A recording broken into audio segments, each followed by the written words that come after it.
संजीव जी, क्या वाकई ऐसा है कि आतंकियों का जहाज डूब रहा है तो चूहे सबसे पहले कूद कर निकल रहे हैं? सारिया, यदि जोर जोर से चिल्ला चिल्ला के बातें सही सिद्ध की जा सकती है तो भाई साहब की ही बातें सही है, हमारी बात गलत है। लेकिन नहीं, अरे सुनिए हमें तो मौका मिलता अरे ही नहीं। देश की जनता क्या कह रही है? देश की वही कह रही है, जनता ने कह दिया। देश संजीव जी जल्दी। सारिया, देश की जनता कह रही है कि हर इलेक्शन के समय ये लोग इस तरह की बातें करते हैं। हर इलेक्शन के समय, अरे बोलिए दिल्ली में सुनिए, ठीक है। अरे ठीक है। सारिया, देश की जनता ये कह रही है कि सरकारी मुद्दों से अलग हट के ये बात करने की कोशिश कर रहे हैं। यदि इस तरह की बातें हुई हैं तो किसकी कमी खोजी जाए? पाकिस्तान से किसका संबंध है? यदि आतंकवाद के कमर तोड़ने की बात है तो कितनी बार कमर तोड़ेंगे आप?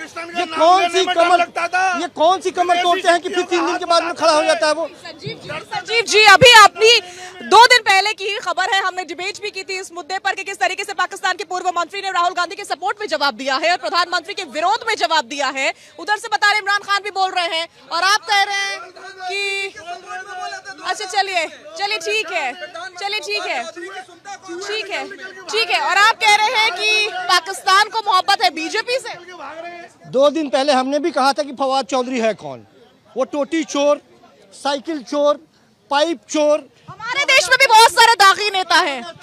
2023 में वो जेल गया था। वो 2023 में भड़काओ, अरे सुनिए भाई, गजब बात कर रहे हैं। और उसके बारे में चर्चा करें, हम यहाँ पे चर्चा करें, उसके बारे में यहाँ चर्चा करने की जरूरत नहीं है, उसको रहने दीजिए पाकिस्तान में। ठीक है, तो सवाल का सटीक जवाब दे दीजिए जो मैंने आपसे शुरू में पूछा था, क्या आतंकियों का जहाज डूब रहा है और इसलिए चूहे निकल कर भाग रहे हैं? देखिए, हिंदुस्तान के सैनिकों के पास इतनी ताकत है और उसके अंदर इतनी पुरुषार्थ है कि यहाँ आतंकवाद कभी अब जड़ नहीं जमा पाएगा। इसमें किसी की भी सरकार रहे, पूर्ववर्ती सरकारों ने भी बेहतर काम किया और ये सरकार भी बेहतर काम कर रही है, लेकिन सैनिकों के पुरुषार्थ का कोई सरकार यदि श्रेय लेना शुरू कर दे, मुझे लगता है ये गलत है, ये नाइंसाफी है। सैनिक तत्पर है, सक्षम है, वो जवाब देंगे। सरकार के हिस्से में जो काम है वो अपना काम करे, वो पता लगाए। हर इलेक्शन से पहले इस तरह की बातें क्यों होती है? हर इलेक्शन से पहले आतंकवादी हमले की बात क्यों होने लगती है? ये फोन कॉल क्यों लगातार? क्या ये ध्रुवीकरण की कोशिश नहीं है? लगातार एक फोन कॉल पे स्कूलें खाली करा दी जाती है। आप ये कह रहे हैं कि इससे कांग्रेस का फायदा होगा, आपको लगता है ऐसा? किसी को फायदा नफे, इस तरह की अफवाहों से हम नफे नुकसान की बात नहीं कर रहे हैं, लेकिन हम ये कह रहे हैं कि इस वक्त इस तरह की अफवाह पैदा करना और उस पर से हमने काबू पा लिया स्कूल खाली करवा के, निश्चित तौर पे भारतीय जनता पार्टी तो इसका फायदा लेना चाहती है ना, ये गलत। बीजेपी को कैसे फायदा होगा? तो इसीलिए एक टेलीफोन कॉल पे पूरे स्कूल को खाली करवा लिया कि आप कह रहे हैं कि हमने बचा लिया सबको। किससे बचा लिया? ये तो बताया किससे बचा लिया, किससे बचा लिया? जवाब क्या कहना चाह रहे हैं? मैं पूछना चाहता हूँ कांग्रेस के और आम आदमी समर्थक से कि ये बच्चों के साथ खिलवाड़ क्यों करवाना चाहते हैं? क्या लीडर कौन था जिन्होंने गृह मंत्री का फेक वीडियो बनाया और कांग्रेस का निकला, आम आदमी पार्टी का निकला, जब कुछ नहीं बोले? तो ऐसा फेक वीडियो फेक बनाने वाली ऐसी कांग्रेस का सतर इतना नीचा गिर चुका है, सत्ता में आने के लिए बेसब्री से प्रोपगेंडा रचे हुए हैं और जनता नकार रही है बार बार, और जनता ने उनको बाहर का रास्ता दिखाया, जनता ने ही सारे मुद्दे उठाए। और जनता के जो बच्चे हैं, इतने बड़े बड़े स्कूलों के बच्चे, आम आदमी का बच्चा नहीं था, IAS IPS के बच्चे वहाँ पढ़ते हैं, तो उनको सहज सुरक्षित निकाला तो देश की जितनी एजेंसियां वो बधाई के पात्र है। एक बात तो सही कही इस भाई ने कि जांच एजेंसियां, सुरक्षा एजेंसियां ही बधाई की पात्र है कि अब तक कोई हादसा, कोई घटना नहीं घट सकी इतने ईमेल्स के बाद भी। बहुत अच्छी बात है। मैम, जिनका लीडर ये कहता है कि यूपी की औरतें हर हफ्ते बच्चा दे सकती हैं, तो उनके समर्थक कैसे होंगे? आप अंदाज लगा लो। जिनका लीडर ये कहता है कि हर हफ्ते यूपी की औरतें बच्चे दे सकती है, तो उनके समर्थक कैसे होंगे? उसी टाइप के उनके समर्थक होंगे। 70 साल से थी, हमें भी 70 साल रहने तो बता देंगे क्या हुआ। पुलवामा का बदला लिया हमने, कब नहीं लिया? इनके ताज में जो हुआ था उसका वो यासीन मलिक उससे हाथ मिला के बात कर रहा है। ठीक है, यहाँ से कौन बोलना चाह रहा है? आज कांग्रेस का भ्रष्टाचार बोल रहा है। 30 करोड़ झारखंड में पकड़े गए। जो इस मंत्री था कांग्रेस का, उनके निजी सचिव के घर पर उसी कांग्रेस का पैसा पड़ गया 30 करोड़ और काउंटिंग चल रही है अभी। तो ये भ्रष्ट कांग्रेस क्या देश का भला कर सकती है? ये केवल कांग्रेस का मतलब है, भ्रष्टाचार की जननी है तो कांग्रेस है। इस राष्ट्र के साथ जो गद्दारी करने वाली है कांग्रेस है। इस देश को तबाह करने वाली कांग्रेस है। और आज जो बार बार कांग्रेस की बुराई करता था, शीला दीक्षित को जेल पहुंचाने की बात करता था। आज वही केजरीवाल उसी कांग्रेस के चरणों में जो है चरणवंदना कर रहा कांग्रेस। ठीक है, ये नाराजगी है आपकी अपनी है, ठीक है। मैं आपसे जेपी लोहिया जी समझना चाह रही हूँ, प्लीज थोड़ा सा आगे आइए। मुझे ये समझना है कि ठीक है आपके राजनीतिक मतभेद हो सकते हैं, आरोप प्रत्यारोप हो सकते हैं, लेकिन इस तरह का मामला पहले राजधानी दिल्ली में 100 से ज्यादा स्कूलों में इस तरह के धमकी भरे ईमेल आते हैं, फिर अहमदाबाद में आते हैं। देश के बच्चे हैं, सिक्योरिटी सबसे ज्यादा इंपॉर्टेंट है, नॉन सीरियस तरीके से तो लिए नहीं जा सकता। इस पर डिस्कशन होना बहुत जरूरी है। बिल्कुल साजिया जी, बिल्कुल वाजिब जवाब है और देश की जनता को मैं आपके चैनल के माध्यम से आश्वस्त कर रहा हूँ और मैं कह रहा हूँ कोई चींटी भी नहीं मरेगी। देखिए अफवाहों पे ना जाएं। अभी एक समय ऐसा होता था जब जगह जगह बम फूटते थे, आतंकवादी हमले होते थे, लेकिन 2014 के बाद जब से मोदी जी की सरकार आई है, देश सुरक्षित हाथों में है।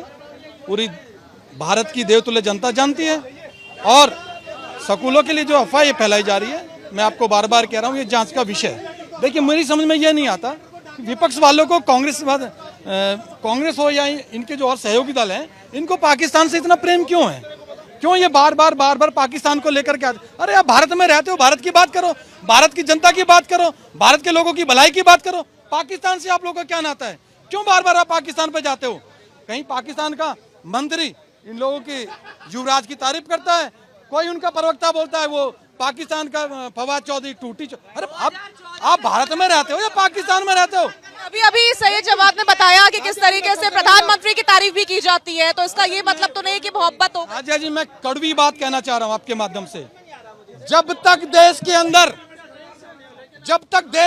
देश में जो जयचंद बैठे हैं, जब तक उन जयचंदों पर नकेल नहीं कसी जाएगी, तब तक ये सारी चीज खत्म होने वाली नहीं है। और मैं इस बात को आपके चैनल के माध्यम से दावे के साथ कह रहा हूं, धीरे धीरे आप देखते जाइए, जो देश में जो जयचंद बैठे हैं, उन जयचंदों का भी निपटारा होगा। और जो देश के अंदर, भारत के अंदर जो भारत की शांति, भारत की अखंडता को जो खराब करने का काम करेगा, उसको भी मुंह तोड़ जवाब दिया जाएगा। ठीक है, ठीक है, चाहे घर में घुसकर मारा जाए। रवि अरोड़ा जी प्लीज थोड़ा सा आगे आइए। और मेरा सवाल ये, बिल्कुल ठीक है, गलत है क्या? घर में घुस के नहीं, घर गलत है क्या? मारने की बात कर रहे हैं। पूछिए चाइना जो हमारी 2000 स्क्वायर किलोमीटर ले गया है, जो चाइना हमारी जमीन लेकर के बैठा हुआ है, उसको कब मारेंगे? और ये मैं नहीं कह रहा हूँ, भारतीय जनता पार्टी के पूर्व सांसद सुब्रमण्यम स्वामी लगातार, अरे बोलने, हमें किसी के बोलने से फर्क नहीं पड़ता, सच तो बोलूंगा। सुब्रमण्यम स्वामी लगातार कह रहे हैं कि चाइना ने हमारी जमीन करी। भारतीय जनता पार्टी के उसको भी घुस के मारेंगे। मनीष जी ऐसे नहीं होता। मनीष जी ये नहीं, प्लीज सीरियस रहिए शो में, प्लीज सीरियस रहिए। जनता भी सुन रही है। भारतीय जनता पार्टी के सांसद अरुणाचल प्रदेश के तापिर गांव सदन के अंदर ये कह चुके हैं, भारतीय जनता पार्टी के सांसद, मैं नहीं कह रहा हूँ, कह चुके हैं कि चीन लगातार हमारी सीमा के अंदर घुसता चला आ रहा है। सुब्रमण्यम स्वामी ने कहा कि हमारी जमीन के ऊपर कब्जा करके चाइना बैठा हुआ है। अब ये चीज को मुद्दा बनाया चाइना ने बाहर। इस चीज की जिम्मेदारी लेने से क्यों भारतीय जनता पार्टी के लोग भागते हैं? कब बोलेंगे? आपका अकाउंट चाइना से पैसे कौन खाता है? शाजिया जी, चाइना के साथ MOU कौन साइन करता था? सारे देश को पता है। अभिनंदन को 24 घंटे में कैसे छुड़ाया हिंदुस्तान ने, पूरी दुनिया ने देखा। आज आप ये समझिए कि देश, आजकल गुजरात में 25 जगह में चुनाव है और 25 मई को दिल्ली में चुनाव है। 4 जून को पता चल जाएगा पूरे देश को कि देश किस सुरक्षित हाथों में है, क्योंकि आज एक देश को नेता चाहिए जो समझदार हो। यूक्रेन की क्या हालत हुई पूरी दुनिया ने देखी, किस प्रकार से एक ऐसे नेता ने पूरे युद्ध की आग में झोंक कर रख दिया पूरी यूक्रेन को। आज हमें एक ऐसे नेता की जरूरत है देश को जो चल रहा है, जिसके हाथ जो मजबूत सरकार दे सके, और वो पिछले 10 सालों से एक मजबूत सरकार दे रखी है।